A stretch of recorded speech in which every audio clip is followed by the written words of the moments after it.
कलिंगा घाटीर मरामती और कंधमाल जिलार समस्त घाटी रास्ता को प्रशस्त करने दाबी कंधमाल सुरक्षा अभियान धारणा जिलापाल ऑफिस आगे धारणा दि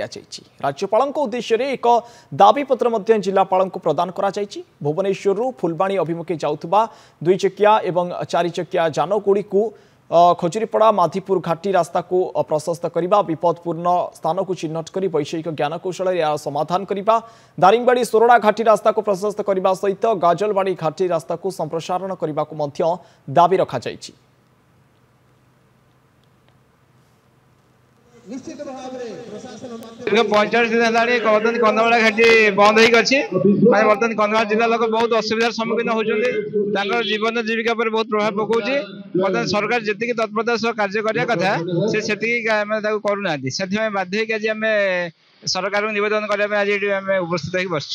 कांग्रेस दल आनुकूल्य कंधमाल सुरक्षा मंच एठारे समवेत होइछु एवं आज कलेक्टर महोदय को दाबी पत्र प्रदान कर अवसर में आमर कहवा कथा जे कलिंगा रास्ता जोटा कि गंजाम जिला को संजोग करुच्ची 1.5 मास है बंद हो रही कलेक्टर ताऊपर जोड़ पदक्षेप नहीं सरकार को अवगत कर national highway authority of India को मध्यस्थ से रास्ता जो भाव में खोल जापर दायित्व नियंतु।